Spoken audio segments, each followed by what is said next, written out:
రాజకీయాల కోసం దిగజాడు మాటలు దిగజాడు వ్యవహారాలు ఆపండి.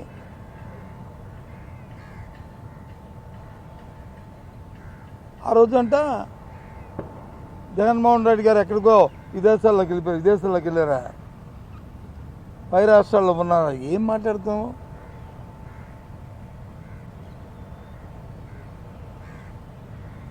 చనిపోయిన రోజునాడే నేనే ప్రత్యక్ష సాక్షిని పావురాలు కూడా వెళ్ళాను.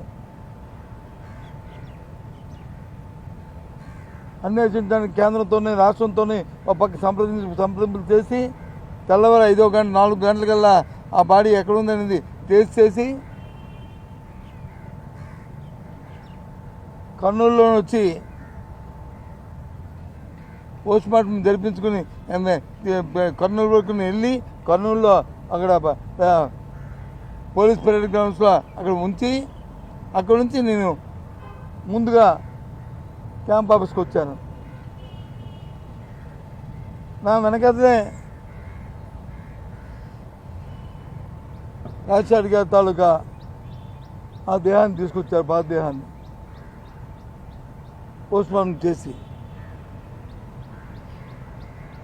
నేను నా భార్య ఝాన్సీ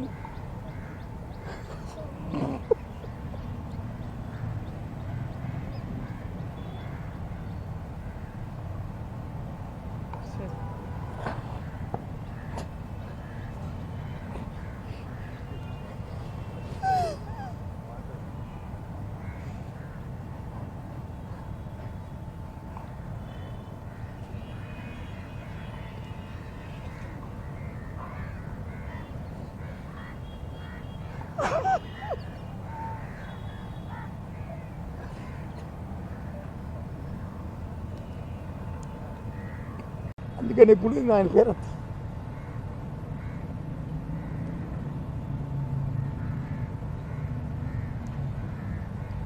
మా అనుబంధం అలాంటిది.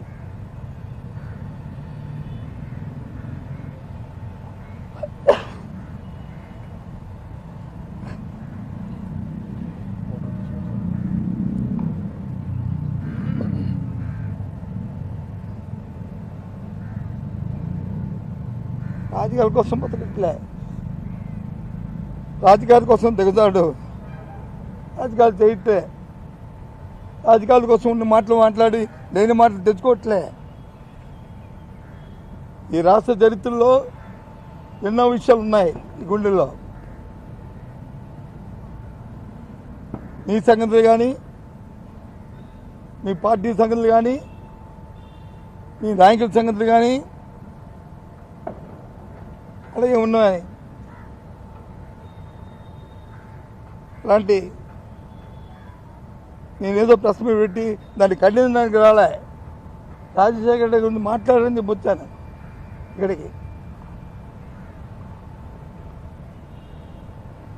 చేశా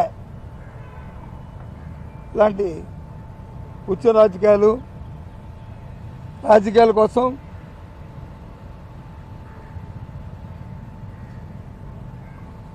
పదవుల కోసం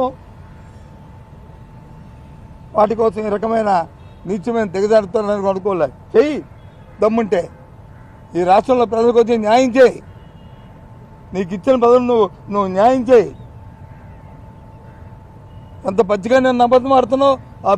మొదలుపెట్టి బోర్డుకి వెళ్ళినప్పుడు 40 మందికి వచ్చి పోలీసులు వచ్చి పర్మిషన్ ఇచ్చారు, ఇప్పించానని చెప్తున్నావు. ఎంత అబద్ధం అది రాజకీయాల్లో.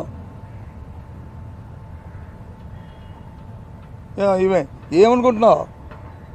గౌరవాన్ని ఇచ్చి గౌరవాన్ని పుచ్చుకోవాల్సిన రాజకీయాల్లో మంచిది.